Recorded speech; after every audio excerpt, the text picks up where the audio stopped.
नमस्कार साथियों, गौरव ज्ञान धारा के ऑब्जेक्टिव प्रश्न धारा में आपका स्वागत है। और हम पढ़ रहे हैं न्यूक्लियस।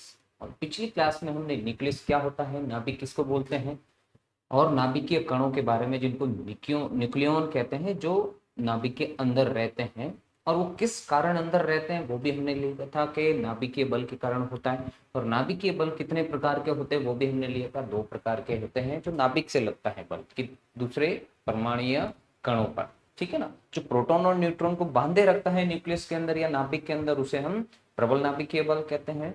और जो ऐसा बल जो नाभिक से तो लग रहा है लेकिन परमाणु कणों को अगर वो बांधे नहीं रख पाता है तो वो दुर्बल नाभिकीय बल होता है। ठीक है ना, तो उसी के हिसाब से मैंने दुर्बल नाभिकीय बल के लिए आपको बताया था कि दुर्बल नाभिकीय बल तब लगता है जब किसी तत्व में से क्या कहते हैं, कुछ ना कुछ कण जो है स्वतः ही उसमें से निकलते रहते हैं या उसमें से डिसइंटीग्रेट होते रहते हैं।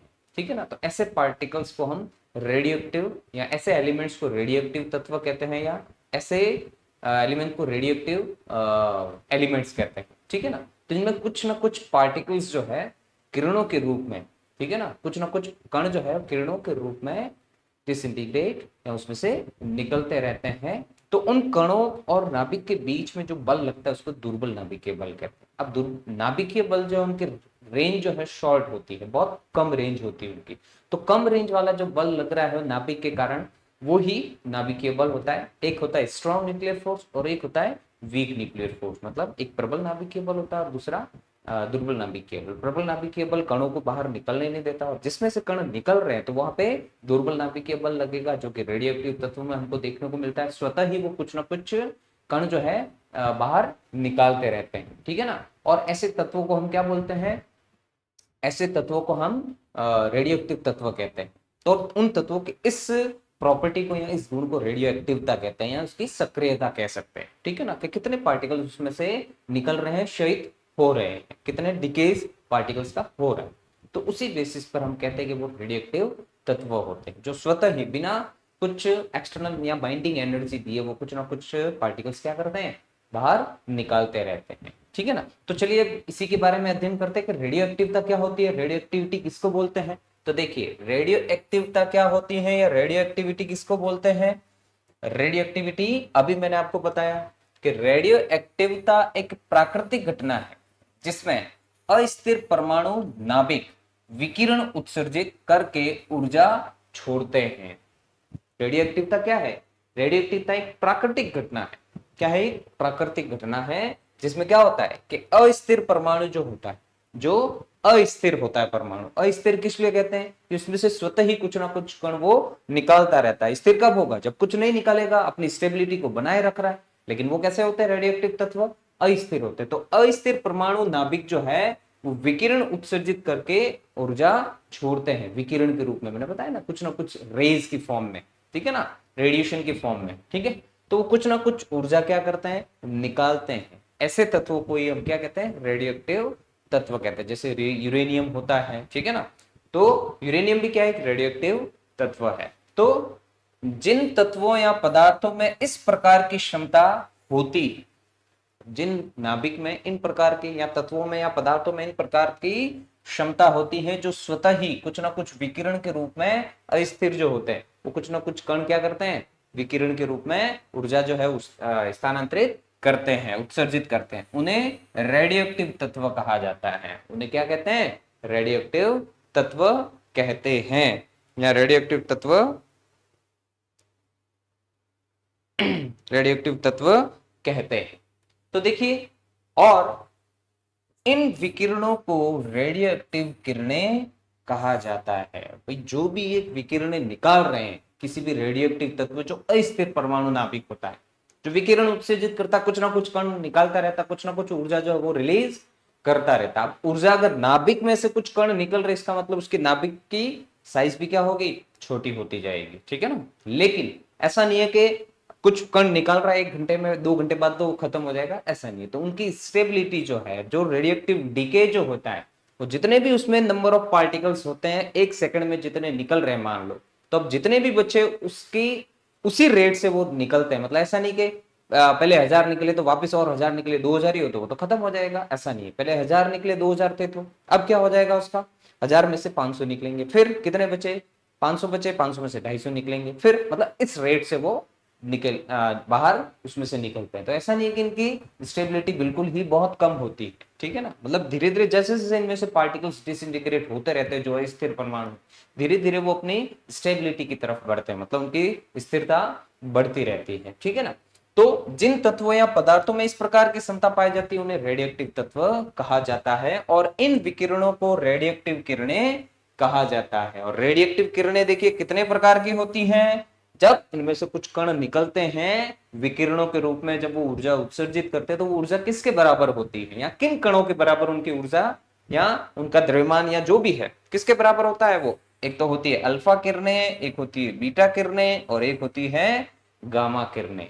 तो कोई भी अस्थिर परमाणु नाभिक जो है, जो स्वतः ही कुछ ना कुछ विकिरण उत्सर्जित करके कण जो बाहर निकालते हैं, तो ऐसे तत्वों को हम रेडियोएक्टिव तत्व कहते हैं, और उनकी क्षमता को रेडियोएक्टिवता कहते हैं, ठीक है ना। और तो ये जो रेडियोएक्टिव तत्व जो है, जो भी ये विकिरणों के रूप में, ठीक है ना, जो कण बाहर निकाल रहे हैं या जो किरणें निकाल रहे हैं, उनको रेडियोएक्टिव किरणें कहा जाता है। और रेडियोएक्टिव किरणें किस किस के फॉर्म में रहती है, कितने प्रकार की होती है, 3 फॉर्म में रहती है। ये किरणें मतलब इनमें से निकल सकती है, ये कण निकल सकते हैं, जैसे अल्फा किरणें हो गई, बीटा किरणें हो गई, या गामा किरणें हो गई। ये 3 प्रकार की किरणें जो है वो क्या करते हैं, उत्सर्जित करते हैं, ठीक है ना। तो ऐसे तत्वों को रेडियोएक्टिव तत्व कहते हैं, और उनकी उस क्षमता को रेडियोएक्टिवता कहते हैं। मतलब रेडियोएक्टिवता भी एक प्राकृतिक घटना है, ऐसा नहीं कि उनको कुछ बाहर से दिया जाए, वो तत्व ही ऐसे होते हैं जो स्थिर होते हैं, उनमें ये मिलती है, जो एक प्राकृतिक घटना है। तो देखिए क्या है radioactivity. Radioactivity is a natural phenomenon in which, radioactivity क्या है, एक नेचुरल फिनोमिनन है in which unstable atomic nuclei release energy by emitting radiation. देखो रेडियोएक्टिविटी क्या है, एक नेचुरल फिनोमिनन जिसपे क्या होता है, एक अनस्टेबल एटॉमिक न्यूक्लियाई जो होता है ना, अनस्टेबल, अनस्टेबल का मतलब जो स्थिर नहीं है, ठीक है ना, वो कभी भी बाहर, जैसे इलेक्ट्रॉन होता है तो इलेक्ट्रॉन भी स्थिर नहीं होता, वो कभी भी ऊर्जा गेन करके बाहर निकल सकता है, ठीक है ना। तो वैसे ही एक अनस्टेबल न्यूक्लियाई अगर होगा तो वो रिलीज करेगा क्या, energy by emitting radiation. Radiation emit करके वो कुछ ना कुछ एनर्जी क्या करेगा, रिलीज करेगा, ठीक है ना। तो ऐसे एलिमेंट्स जो होते हैं, द एलिमेंट्स और substance which have this type of ability are known as radioactive elements.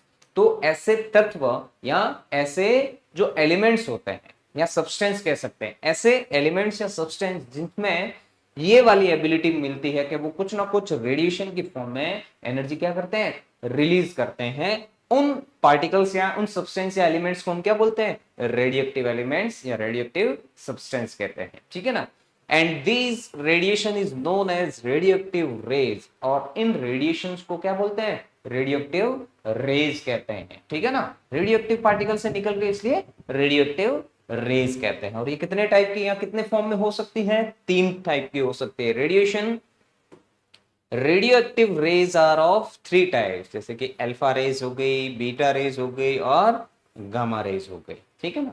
तो जब अल्फा डिके होगा तो वो अल्फा पार्टिकल्स रिलीज करेगा रेडिएशन की फॉर्म में, तो उन्हें अल्फा रेज कहेंगे। अगर वो बीटा पार्टिकल उसमें से रिलीज होगा जो कुछ ना कुछ एनर्जी वो भी बाहर देगा। अब इनकी पेनेट्रेशन पावर भी अलग अलग होती है सबकी। पेनेट्रेशन मतलब किसी तत्व या किसी सब्सटेंस या किसी वस्तु से पारगमित होने की क्षमता भी इनकी अलग अलग होती है, और उनकी एनर्जी भी ज्यादा होती है, ठीक है ना। अब किसकी ज्यादा किसकी कम होती है वो भी हम देखेंगे। तो देखो अल्फा रेज, बीटा रेज और गामा रेज, ये 3 टाइप की रेडियोएक्टिव रेज हमको रेडियोएक्टिव एलिमेंट्स में देखने को मिलती है। चलिए स्क्रीनशॉट ले लीजिए इसका।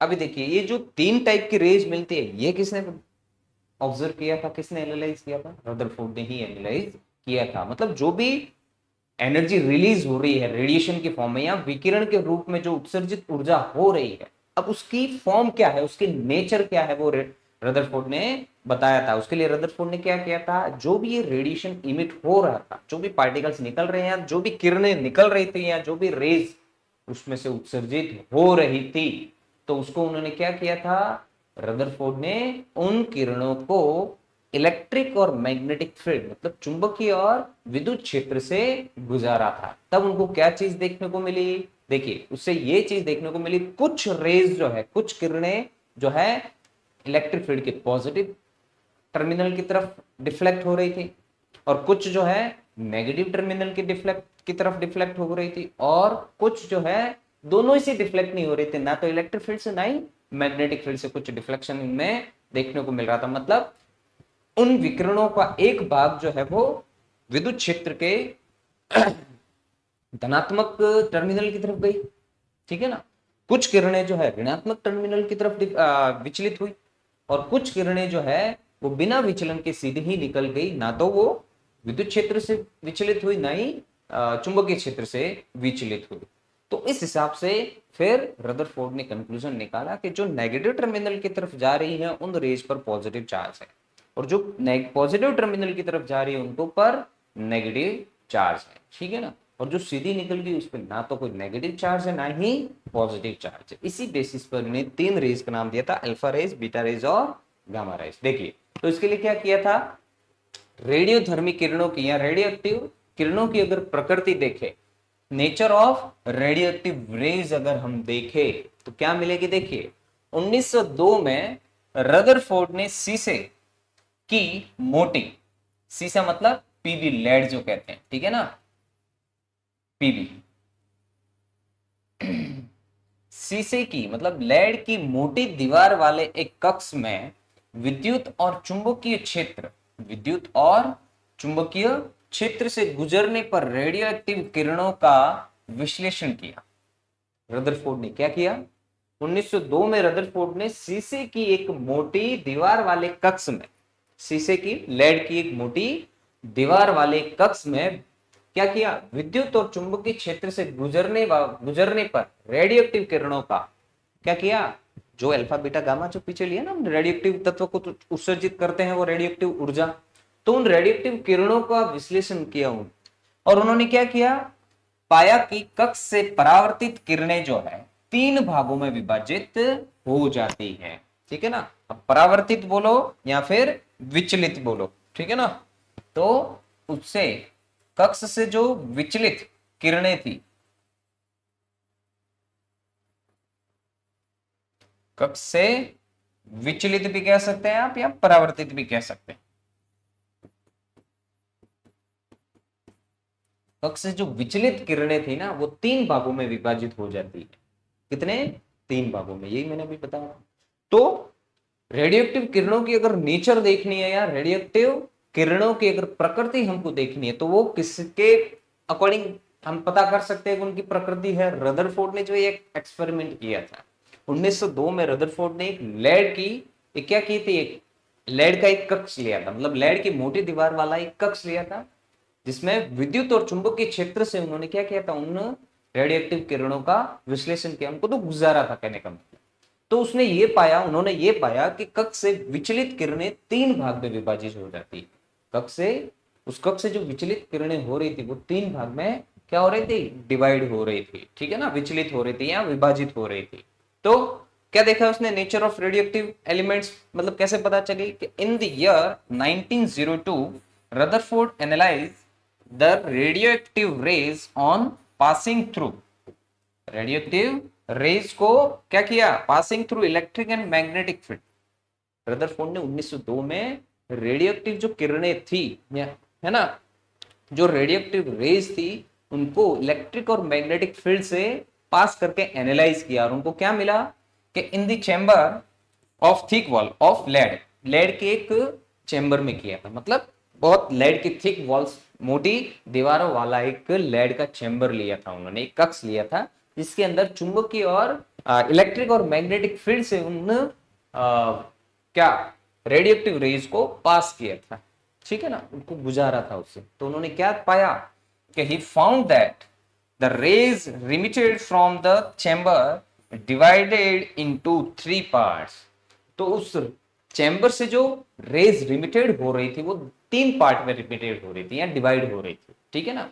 और वो तीन पार्ट कौन कौन से थे? अभी जो मैंने पीछे बताया आपको, ठीक है ना। और वो किस बेसिस पर लिया?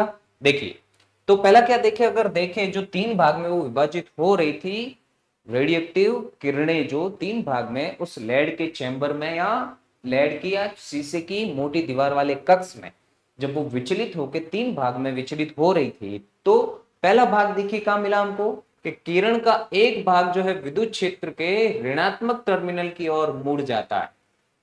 इसके ऋणात्मक टर्मिनल की ओर विद्युत क्षेत्र के, मतलब किरण का जो पहला भाग था, किरण का जो एक भाग था वो ऋणात्मक टर्मिनल की ओर मुड़ जाता है। तो इस भाग को अल्फा किरणें कहा जाता है। क्यों कहा जाता है अल्फा किरणें? क्योंकि वो ऋणात्मक की तरफ जा रही है। तो जिससे यह सिद्ध होता है कि अल्फा किरणों पर धनात्मक आवेश होता है, जो कि होता है, हमको पता है, ठीक है ना। तो इसी बेसिस पर हमने रदरफोर्ड ने कंक्लूजन निकाला, और हम भी कंक्लूजन निकाल सकते हैं, क्योंकि वो ऋणात्मक टर्मिनल की तरफ जा रही है, मतलब पॉजिटिव चार्ज पार्टिकल्स है वो, ठीक है ना। मतलब जो भी किरणें जो पार्टिकल्स की फॉर्म में होती है, कोई ना कोई पार्टिकल ही ऊर्जा कंटेन करता है। जो ऊर्जा जो निकल रही है, जो भी ऊर्जा उत्सर्जित हो रही है, जो भाग नेगेटिव टर्मिनल या ऋणात्मक टर्मिनल की तरफ मुड़ रहा है या विचलित हो रहा है, उस पर धनात्मक आवेश ही होगा। इसीलिए इनको क्या नाम दिया? अल्फा किरणों का नाम दिया। अब देखिए, the one of the part turns toward the negative terminal, मतलब उन रेडियोएक्टिव रेज का एक पार्ट जो है किधर की तरफ हो गया? नेगेटिव टर्मिनल, इलेक्ट्रिक फील्ड के नेगेटिव टर्मिनल की तरफ डिफ्लेक्ट हुआ, ठीक है ना, उसकी तरफ गया of electric field. This part is called alpha rays, इनको अल्फा रेज कहा जाता है। Hence it prove that alpha rays have positive charge. तो इससे प्रूव हुआ कि अल्फा रेज जो है उनमें पॉजिटिव चार्ज होता है, ठीक है ना, क्योंकि जो नेगेटिव टर्मिनल की तरफ गई है, नेगेटिव की तरफ वही अट्रैक्ट होगा जो पॉजिटिव चार्ज होगा, है ना। तो इसलिए ये प्रूव होता है कि अल्फा किरणों में या अल्फा रेज में पॉजिटिव चार्ज या धनात्मक आवेश होता है।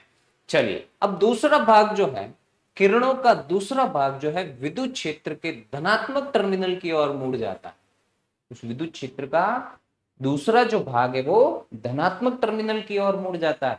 तो उससे, और इन्हें क्या नाम दिया? बीटा किरणें कहा जाता है या कहा गया।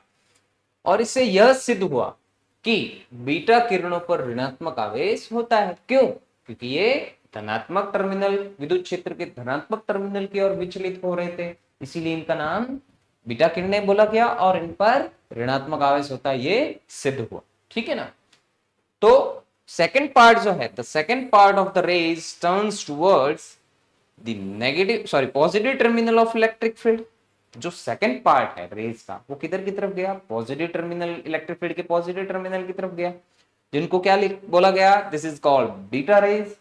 And it proved that beta rays have negative charge. और ये प्रूव हो गया कि भाई, या ये प्रूव किया कि बीटा रेज में नेगेटिव चार्ज होता है, ठीक है ना।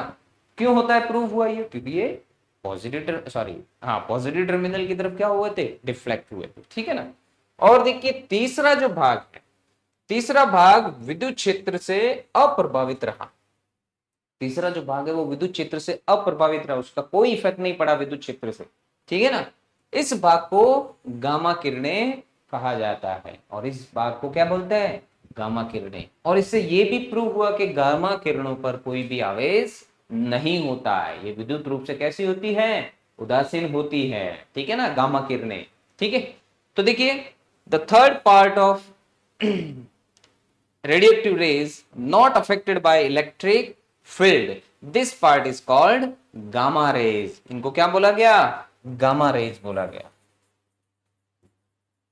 ठीक है ना। तो जो थर्ड पार्ट था, जो कि ना तो पॉजिटिव टर्मिनल से डिफ्लेक्ट हुआ, ना ही नेगेटिव टर्मिनल से डिफ्लेक्ट हुआ, उन्हें गामा रेज कहा गया। तो इससे ये प्रूव होता है कि गामा रेज या गामा पार्टिकल्स जो होते हैं उन पर कोई भी चार्ज नहीं होता। तो गामा रेज पर कोई भी चार्ज नहीं होता, मतलब ये कैसे होते हैं? इलेक्ट्रिकली न्यूट्रल होते हैं। कैसे होते हैं? Electrically neutral. चलिए, स्क्रीनशॉट ले लीजिए इसका।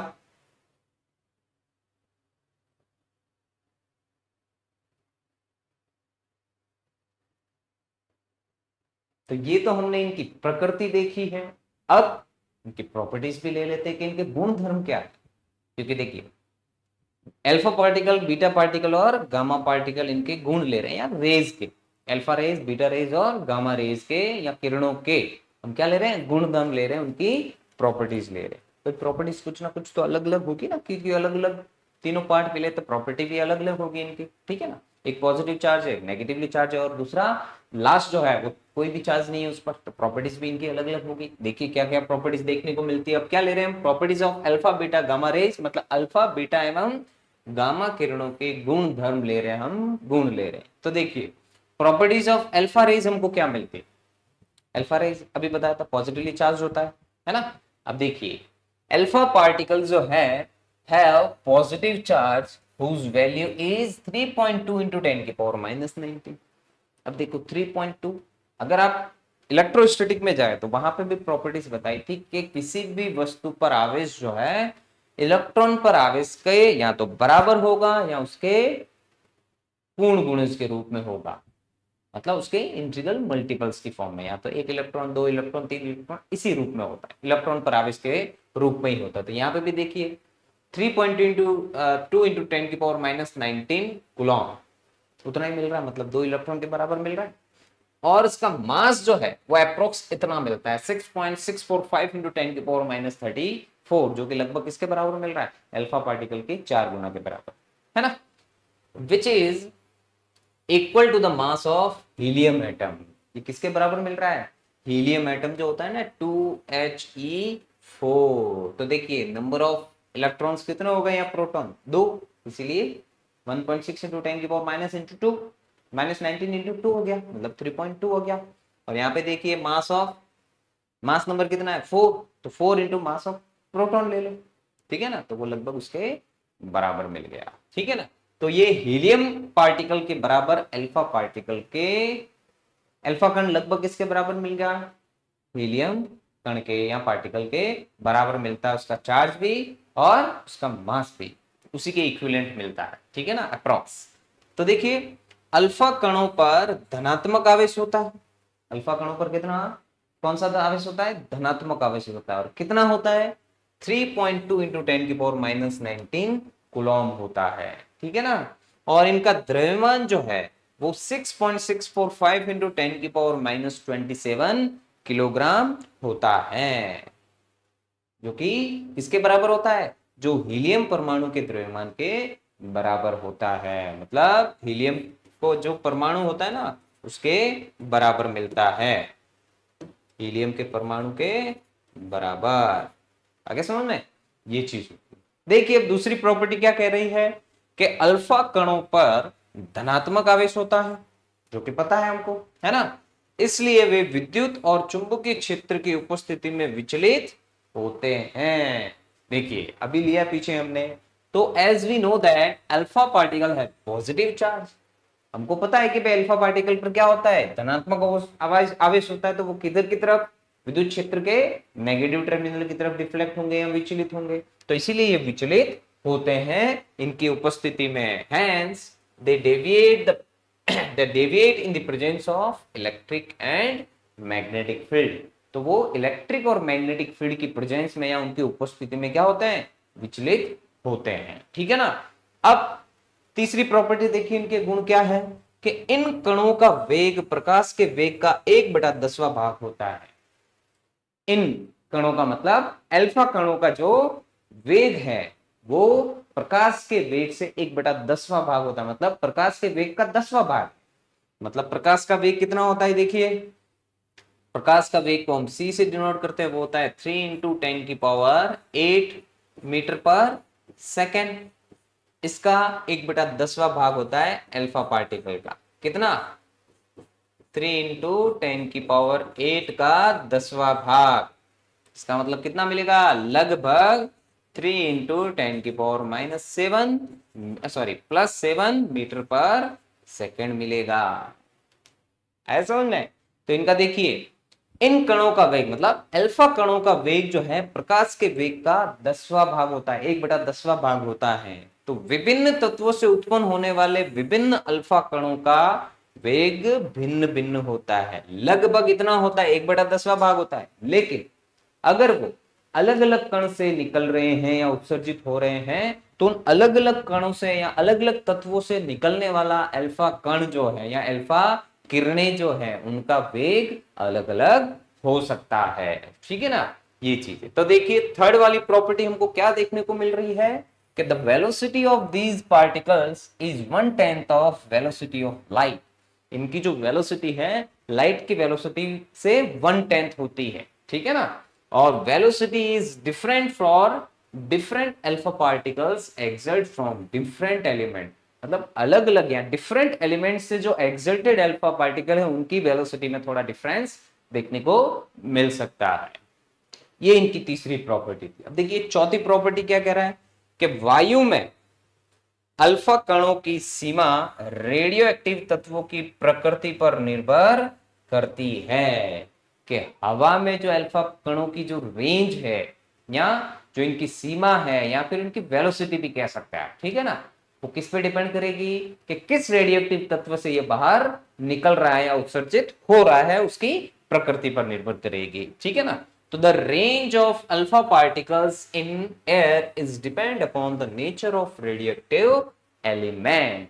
मतलब जिस भी रेडियोएक्टिव एलिमेंट से ये अल्फा पार्टिकल निकल रहा है, हवा में उसकी जो रेंज होगी, रेंज मतलब उसकी जो क्या बोलते हैं, सीमा जो कहते हैं, रेंज कहां तक पहुंच सकता है, वो एयर में कितना जा सकता है या कितनी वेलोसिटी होगी एयर में, तो किस पे डिपेंड करेगी, उस रेडियोएक्टिव एलिमेंट पे डिपेंड करेगी जिससे वो एक्सर्ट हो रहा है। यही बताया यहाँ पे ऊपर भी, ठीक है ना, कि भाई अल्फा कणों की जो सीमा है वो किस तत्व से निकल रहे हैं उसकी नेचर या उसकी प्रकृति पर निर्भर करती है। वही तो यहाँ पे भी 1/10 मिल रहा है, लेकिन उसमें भी अलग अलग उनकी वेलोसिटी हो सकती है कि किस एलिमेंट से वो बाहर निकल रहा है या उत्सर्जित हो रहा है, ठीक है ना। फिर देखिए कि जब अल्फा कणों को इस सोने की पन्नी पर टकराया जाता है तो वो अलग अलग कोणों पर क्या है, बिखर जाते हैं। हमने किया, रदरफोर्ड ने यही देखा था, रदरफोर्ड का यही एक्सपेरिमेंट था, है ना। तो अगर अल्फा कणों को जब रदरफोर्ड ने गोल्ड की या सोने की पन्नी पर टकराया था या बम्बार्ड किया था जब उस पर, ठीक है ना, उस पर बौछार की थी, तो वो अलग अलग कोणों पर क्या हो रहे थे, बिखर रहे थे, ठीक है ना। कोई छोटे कोण पर जा रहा था, कोई बड़े कोण पर, कुछ तो सीधे ही निकल जा रहे थे, है ना। तो इनकी पेनिट्रेशन पावर भी क्या होती है, हाई होती है, ठीक है ना। मतलब पेनिट्रेट किसी भी वस्तु में निकलने की जो क्षमता होती है वो भी इनकी क्या होती है, ऊर्जा इनकी ज्यादा होती है, ठीक है ना। तो देखिए when alpha particles bombard on this gold foil then they scattered at different angle। जब अल्फा पार्टिकल्स को गोल्ड फॉइल पर बॉम्बार्ड किया था रदरफोर्ड ने, तो उससे क्या चीज देखने को मिली थी उनको, कि वो अलग अलग एंगल पर ये डिफ्लेक्ट हो रहे थे, कुछ तो सीधे जा रहे थे, कुछ लार्ज एंगल पर स्कैटर्ड हो रहे थे, कुछ स्मॉल एंगल पर स्कैटर्ड हो रहे थे, मतलब चारों तरफ स्कैटर्ड हो रहे थे, है ना। तो ये भी इनकी एक प्रॉपर्टी है कि भाई वो अलग अलग एंगल पर क्या होते हैं, बिखर जाते हैं, ठीक है ना। और वो क्यों बिखर रहे थे, न्यूक्लियस में जो प्रोटॉन प्रेजेंट होता है उसकी वजह से, अदरवाइज इनकी पेनिट्रेशन पावर भी हाई होती है। चलिए, अब अल्फा किरणों मानव शरीर के लिए क्या है, हानिकारक होती है, क्योंकि इनकी पेनिट्रेशन पावर हाई होती है, तो हमारे जो अंदर ऑर्गन्स है जितने भी, ठीक है ना, उनको ये अफेक्ट कर सकते हैं, क्योंकि ऑर्गन क्या होते हैं, सेंसिटिव होते हैं, ठीक है ना। तो उनको ये अफेक्ट करता है जब ज्यादा पेनिट्रेट होती है तो, ठीक है ना। तो the alpha rays harmful for human body, ठीक है ना। तो ये अल्फा कणों के क्या थे, गुण धर्म थे कि अल्फा कण क्या क्या कर सकता है, उनका कितना चार्ज होता है, कितना क्या उनका मास होता है, इनकी वेलोसिटी किसके बराबर होती है, ठीक है ना। ये सारी चीजें, और इनकी वेलोसिटी या इनकी जो प्रकृति, अल्फा कणों की जो सीमा है या रेंज है वो किस पर निर्भर करती है, ये सारी चीजें इसमें आपको देखने को मिल गई। चलिए इसका स्क्रीनशॉट ले लीजिए आप।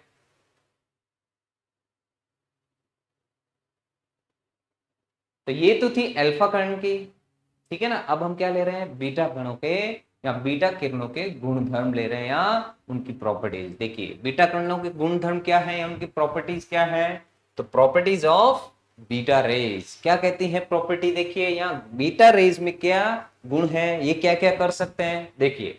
तो बीटा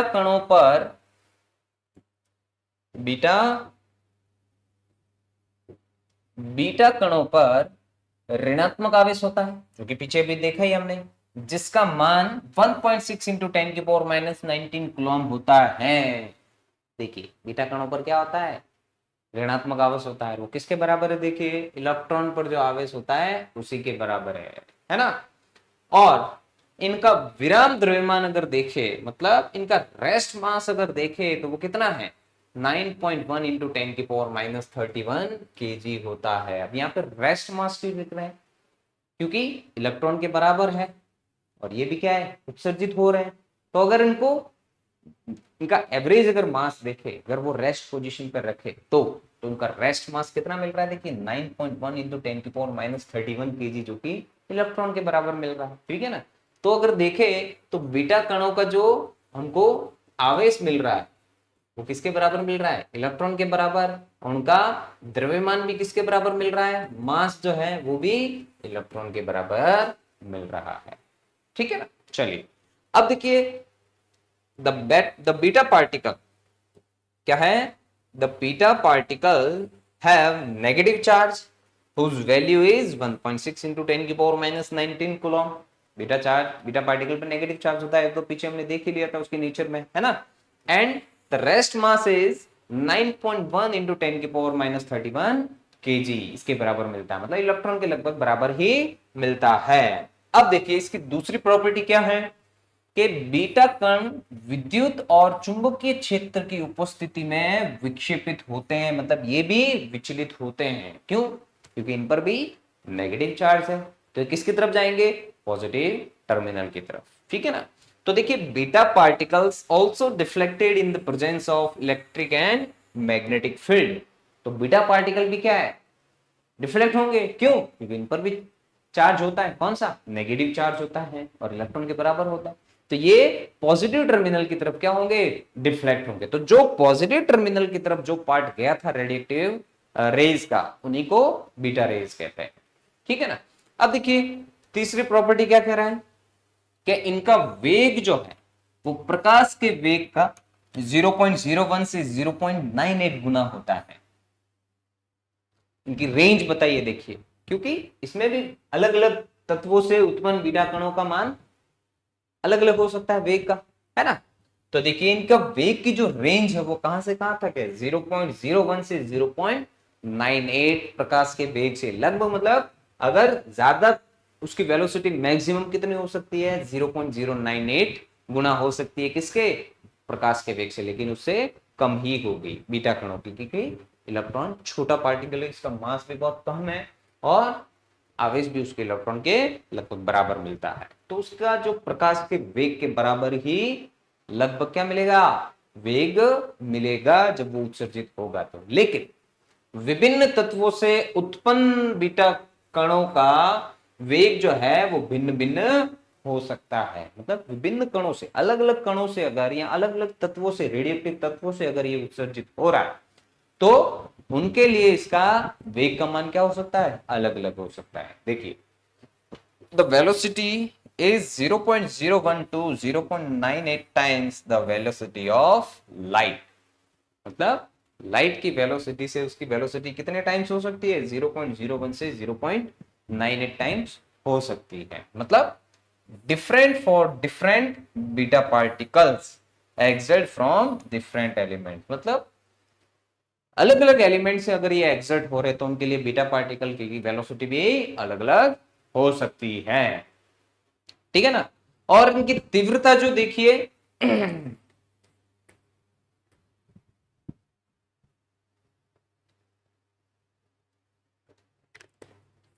इनकी तीव्रता अगर हम देखें तो देखिए इनकी तीव्रता जो है अल्फा कणों से अधिक होती है।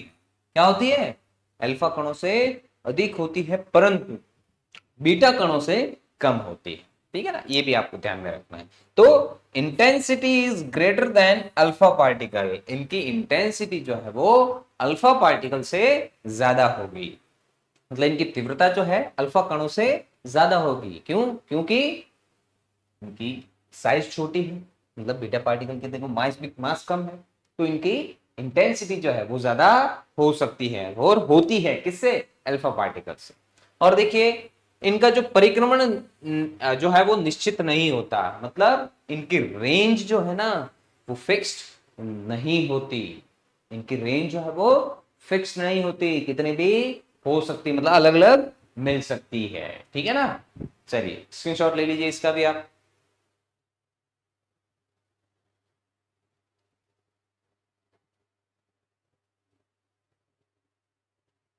अब ले लेते हैं हम गामा किरणों की प्रॉपर्टीज या गामा रेज की प्रॉपर्टी, गामा किरणों के गुणधर्म ले लेते हैं। तो देखिए गामा किरणों के गुणधर्म क्या है कि गामा किरणों का वेग प्रकाश के वेग के बराबर होता है। देखिए अल्फा पार्टिकल का 1/10वां भाग था, गामा का कितना था 0.01 से लेकर, वही मतलब 0.01 से लेकर 0.98 तक है ना। लेकिन इनका देखिए कितना है, गामा किरणों का तो प्रकाश के वेग के बराबर ही इनका वेग होता है, ठीक है ना। तो ये चीज आपको ध्यान में रखनी है कि ऐसा कौन सा कण है जिसका वेग जो है वो प्रकाश के वेग के बराबर होता है, तो गामा किरणें होती है, ठीक है ना, या कण होते हैं। तो गामा किरणों का वेग जो है प्रकाश के वेग के बराबर होता है, मतलब the velocity of gamma rays is equal to the velocity of light, light की वेलोसिटी के बराबर ही, मतलब जो वेलोसिटी ऑफ लाइट होती है जिसको हम c से डिनोट करते हैं, ठीक है ना, तो गामा रेज की वेलोसिटी भी उसके बराबर ही मिलती है। ये ध्यान रखना आपको, ठीक है ना। वो लगभग कितने बराबर मिलेगी, 3 × 10⁸ मीटर पर सेकेंड। अब देखिए गामा किरणों की जो ऊर्जा है बहुत अधिक होती है, मतलब the energy of the gamma rays is very high.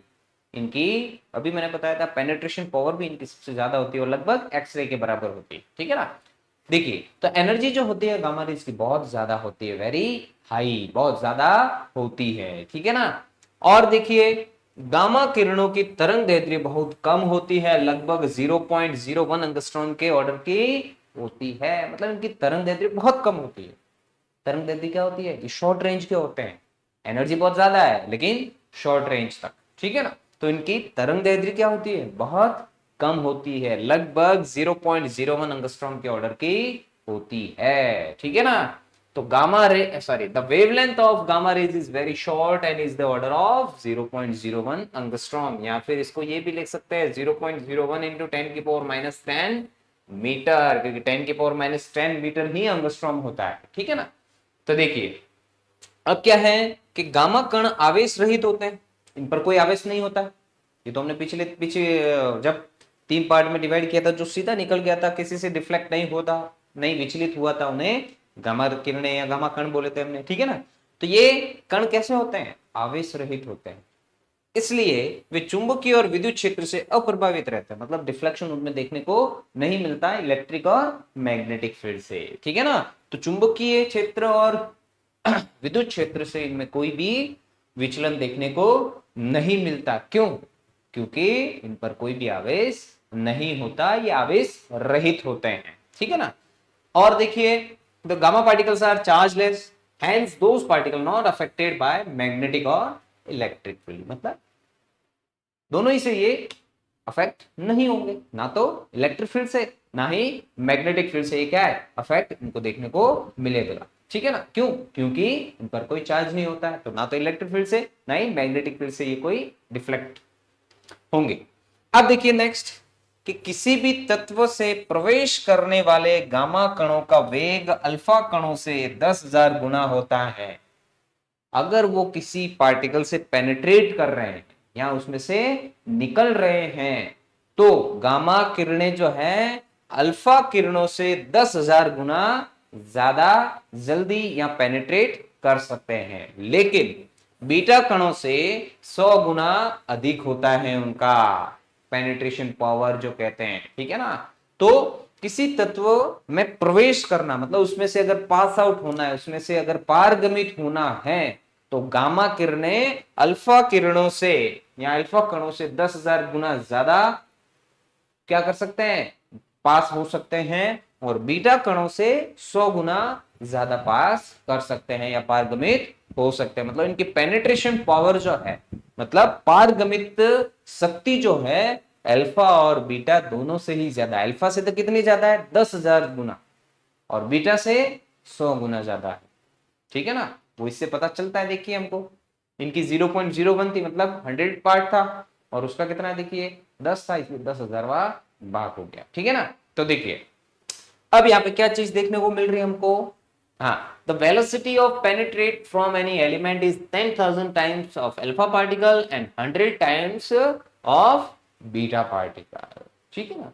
अब देखिए गामा किरणों की प्रकृति लगभग एक्स किरणों के समान होती है। एक्स रेज लेते हैं ना, तो the nature of gamma ray is nearly similar to X rays. तो एक्स रेज की भी देखिए शॉर्ट रेंज ही होगी, है ना, और ये भी हार्मफुल होती है सारी रेंज। ये तो सारी जितनी भी रेज किरणें जो ली हमने, जो रेडियोएक्टिव रेज है, ये सारी हार्मफुल होती हैं, हानिकारक होती है ह्यूमंस के लिए, ठीक है ना। तो ज्यादा अगर पेनिट्रेशन हो गया तो ये किसी व्यक्ति की मौत का कारण भी बन सकती है, ठीक है ना। चलिए, तो रेडियोएक्टिविटी की देखो, अगर ऐसे देखे तो मैडम क्यूरी का नाम आपने सुना होगा, तो वो भी रेडियोएक्टिव तत्वों पर ही एनालाइज कर रहे थे, उनकी खोज कर रहे थे।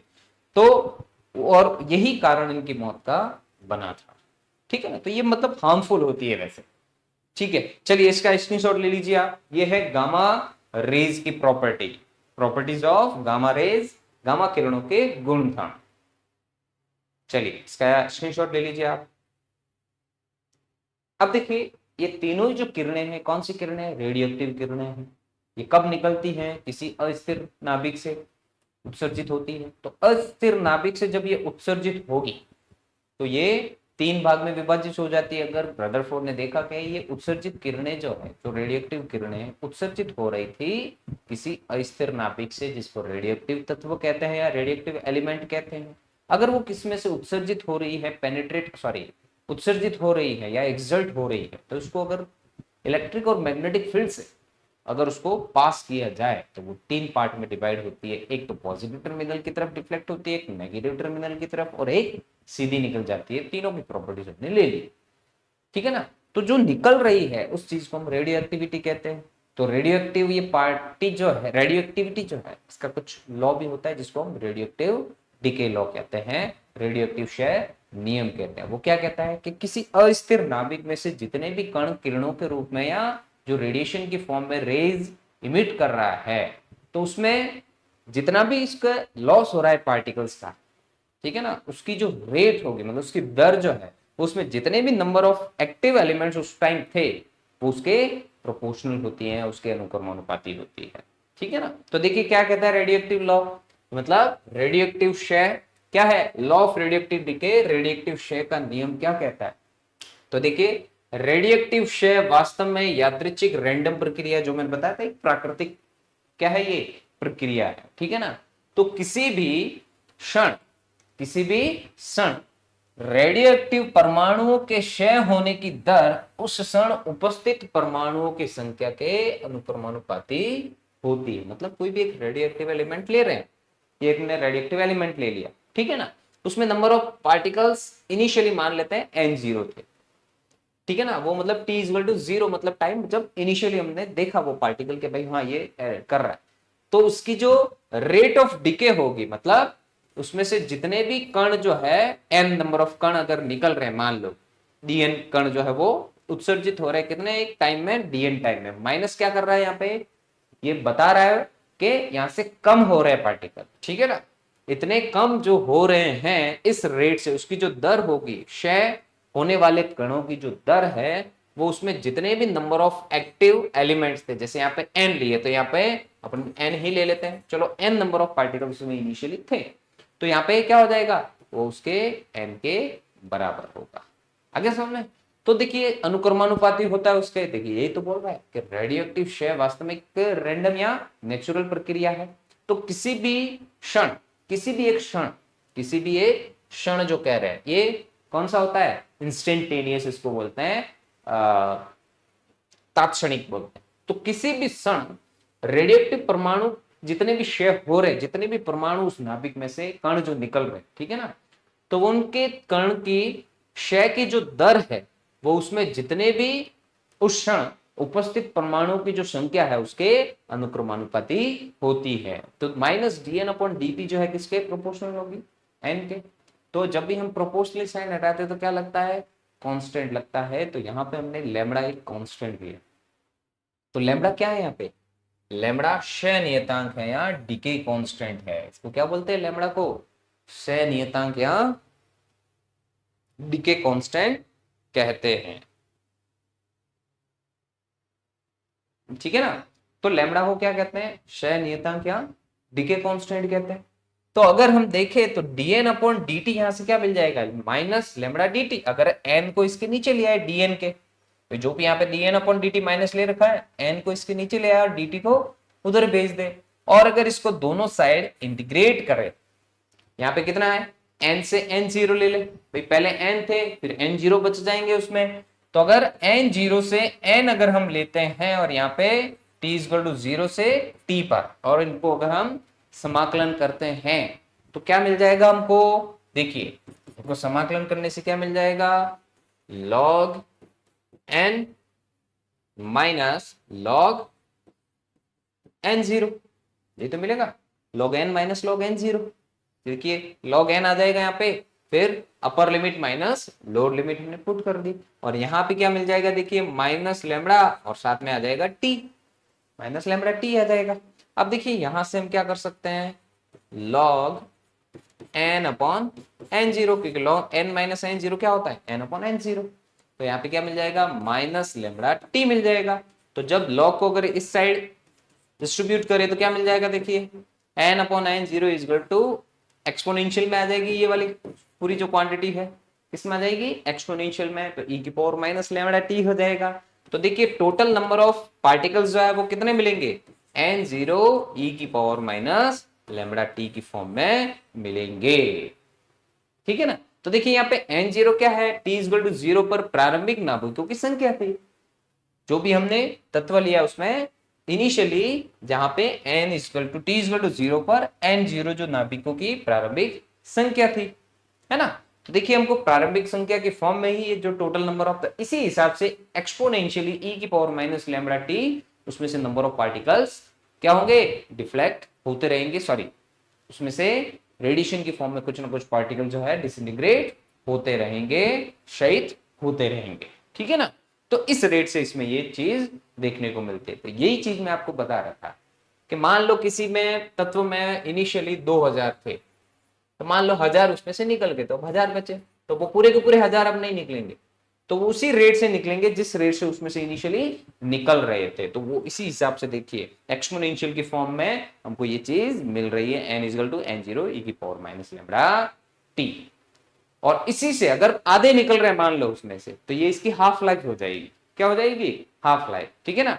तो उसके बाद और आधे निकलेंगे, तो हाफ लाइफ अलग अलग उसकी मिलती रहेगी हमको, ठीक है ना। चलिए तो वो हाफ लाइफ क्या होता है वो भी हम पढ़ेंगे अगली क्लास में। पहले इसका जो रेडियोएक्टिव एलिमेंट्स के क्या होते हैं, रेडियोएक्टिविटी लॉ क्या होता है, लॉ ऑफ रेडियोएक्टिव डीके क्या होता है, वही चीज हम करें। तो देखिए इससे क्या चीज देखने को मिल रही है, the rate of decay of radioactive elements is directly proportional to the number of active atoms present in the element। क्या चीज देखने को मिल रही है, the rate of decay of radioactive element, the rate of decay minus dn upon dt is directly proportional to the number of active atoms present in the element. उसमें जितने भी number of active elements उस time पे एक particular time पे instantaneous time पे थे, उसी के बराबर उसकी रेट ऑफ डिके हमको उसके प्रोपोर्शनल मिलेगी। जितने नंबर ऑफ पार्टिकल्स हो गए उसी हिसाब से उसमें से कण बाहर निकलेंगे। ऐसा नहीं कि नंबर ऑफ एटम इतने हैं तो उसमें से 1/4 तो निकल गए, अब यही बचे छोड़े तो वो भी अब थोड़े टाइम में तो पूरे निकल जाएंगे, तो ऐसा नहीं होता, धीरे धीरे वो अपनी स्टेबिलिटी को बढ़ाते रहते हैं, ठीक है ना। तो suppose at any time t is equal to 0 the number of active atoms are n0, t is equal to 0 पर number of active atom कितने थे, n0। तो after a time t, एक t टाइम के बाद उसमें कितने बच गए, n नंबर ऑफ पार्टिकल्स अगर बच गए तो उसके लिए क्या मिल जाएगा, n is equal to अब n0 e की पावर माइनस लेमड़ा t मिल जाएगा। मतलब n0 में से जितने भी e की पावर माइनस लेमड़ा t है उसके हिसाब से इसमें से डिसइंटीग्रेट होते रहेंगे। चलिए स्क्रीनशॉट ले लीजिए इसका भी आप।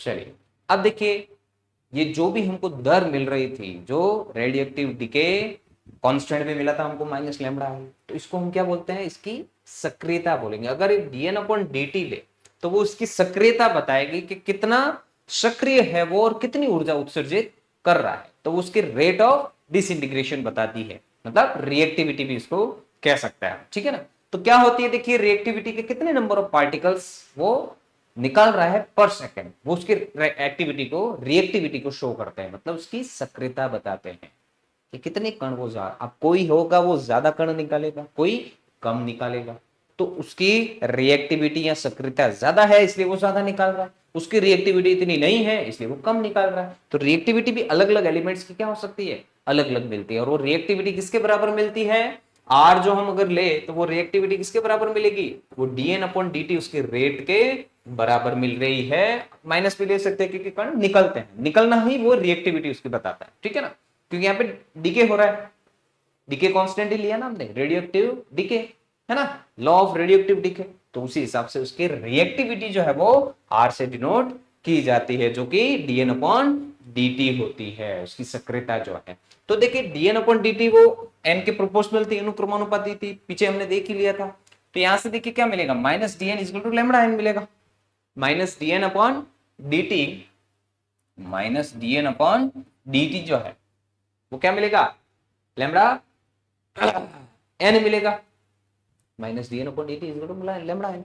तो आर को हम क्या लिख लेंगे यहाँ पे, डीएन अपॉन डीटी, तो डीएन अपॉन डीटी भी देखियो क्या मिल जाएगा, R is equal to lambda N मिल जाएगा। या फिर उसकी रिएक्टिविटी वो भी किस पर डिपेंड करेगी, उसमें नंबर ऑफ एक्टिव एलिमेंट्स पे, मतलब उसमें सक्रिय तत्वों के जितने भी उसमें उपस्थित है किसी क्षण, वही उसकी सक्रियता को बताएंगे। ज्यादा होंगे तो ज्यादा सक्रिय होगा तो ज्यादा निकालेगा, कम होंगे तो कम सक्रिय होगा कम निकालेगा, तो वो इसकी रिएक्टिविटी या सक्रियता को शो करते हैं, बताते हैं। तो देखिए इसकी सक्रियता भी क्या मिल जाएगी हमको, R is equal to lambda N zero e की पावर माइनस लैम्डा टी, क्योंकि एन इजकल टू अभी हमने पीछे निकाला है कितना, एन जीरो ई की पावर माइनस लैम्डा टी, है ना। तो इस n की वैल्यू अगर हम यहाँ पे पुट करें, जो r equal to lambda n मिला है हमको, तो कितना मिल जाएगा, r equal to lambda n zero e की पावर माइनस लैम्डा t मिल जाएगा। अब देखिए लैम्डा कांस्टेंट है, कांस्टेंट ही लिया था हमने, डीके कांस्टेंट जिसको बोलते हैं, है ना, क्या बोला था, डीके कांस्टेंट क्षयनीयता, है ना। तो ये भी कांस्टेंट है और नंबर ऑफ एक्टिव एलिमेंट वो भी इनिशियली तो कांस्टेंट ही रहेंगे। तो इन दोनों को हम क्या ले सकते हैं, एक नया कांस्टेंट ले सकते हैं जो कि r0 लिया है यहाँ पे देखिए, ठीक है ना। तो r इज हमको कितना मिल रहा है, r0 e की पावर माइनस लैम्डा टी, तो यहाँ पे r0 क्या है, लैम्डा n0 है। देखिए लैम्डा n0 को क्या लिया है, r0, जो कि क्या है, t इज टू 0 पर रेडियोएक्टिव पदार्थ की सक्रियता को बता रहा है। मतलब अगर हम t इज टू यहाँ पे 0 रख ले, t इज टू क्या ले, 0, है ना, तो देखिए r इज टू कितना मिल जाएगा हमको, लैम्डा n जीरो के बराबर, क्योंकि e की पावर माइनस 0 कितना मिल जाएगा, मतलब किसी की पावर 0 कितना मिलता है, 1, तो r किसके बराबर मिल जाएगा, लैम्डा n जीरो के, जिसको हमने क्या लिया है, r इज टू r0। तो किसी भी तत्व की t इज टू 0, इस तत्व की या जो भी किसी भी तत्व की t इज टू 0 पे वो किसके बराबर होगी, इसकी सक्रियता लैम्डा n0 के बराबर होगी, जो कि हमने r0 लिया है। तो r0 ही क्या बताएगा, t इज टू 0 पर किसी क्षण इनिशियली, प्रारंभ में उसकी जितनी भी सक्रियता होगी वो कितनी होगी, r0 के बराबर, मतलब r0 जो है वो किसके बराबर होगी, r0 के बराबर, जो कि n लैम्डा 0 के बराबर होगी, ठीक है ना। तो ये इसकी सक्रियता को बताएगा। चलिए स्क्रीनशॉट ले लीजिए इसका भी आप। तो इससे क्या चीज पता चली हमको, कि किसी भी तत्व में जितने नंबर ऑफ एक्टिव एलिमेंट्स होंगे उसमें, या जितने भी सक्रिय तत्व उसमें होंगे, वो उसी हिसाब से उसकी सक्रियता भी होगी और उसी हिसाब से वो कणों को या किरणों को उत्सर्जित करेगा, ठीक है ना। चलिए स्क्रीनशॉट ले लीजिए इसका। तो ये इसकी सक्रियता को बताता है कि कितनी सक्रियता होगी, वो उसके नंबर ऑफ एक्टिव एलिमेंट्स उसमें उस समय जितने भी होंगे उसी के आधार पर उसकी सक्रियता मिलती है। जितने नंबर ऑफ एक्टिव एलिमेंट्स होंगे उसी में से वो कुछ ना कुछ एलिमेंट्स बाहर निकालेगा, फिर उसमें जितने, जैसे एक बार निकाल दिए उसके बाद उसमें जितने पैसे बचे हैं उसी में से वो वापस निकालेगा, मतलब जितने भी उसमें रिमेनिंग पार्टिकल्स है उसी रेट से वो कंटिन्यू बाहर निकालता जाएगा। ऐसा नहीं कि एक बार निकला, आधे निकाल दिए, दूसरी बार वापस पूरे आधे वो भी निकाल दिए, तो वो तो तत्व तो बचा ही नहीं, है ना। तो ऐसा नहीं होता, धीरे धीरे वो अपनी स्टेबिलिटी को बढ़ाते हैं और जितने नंबर ऑफ एक्टिव एलिमेंट्स होते हैं उसी हिसाब से वो बाहर निकालता है। 1000 निकाल दिए पहले, वापस 1000 निकाल दिए, ऐसा नहीं, 1000 निकाल दिए, 1000 बचे तो उसमें से 500 निकालेगा अगर इसकी हाफ लाइफ के अकॉर्डिंग देखें, अर्ध आयु के अकॉर्डिंग। फिर अगर 500 है तो 250 निकालेगा, 250 है तो उसमें उसके आधे निकालेगा, फिर उसके और जो बचे उसके आधे निकाल। तो ऐसे इसकी स्टेबिलिटी, मतलब उसमें निकलने वाले क्रम जो उसकी सक्रियता जो है वो धीरे धीरे क्या होती है, कम होती रहती है। तो जब नंबर ऑफ एक्टिव एलिमेंट्स उसमें ज्यादा होंगे, या मतलब जब सक्रिय तत्व उसमें ज्यादा होंगे तब वो ज्यादा निकालेगा, कम होंगे तो कम निकालेगा। चलिए, इसी को बोलते हैं रेडियो एक्टिविटी, और उसकी रिएक्टिविटी के बारे में हमने पढ़ा, और कितनी किरणें रेडियो एक्टिव तत्व होते हैं उनके गुणधर्म भी हमने ले लिए। अब अगली क्लास में हम हाफ लाइफ क्या होती है, एवरेज लाइफ क्या होती है, इन सब के बारे में अध्ययन करेंगे। तब तक के लिए मुझे आज्ञा दीजिए, धन्यवाद।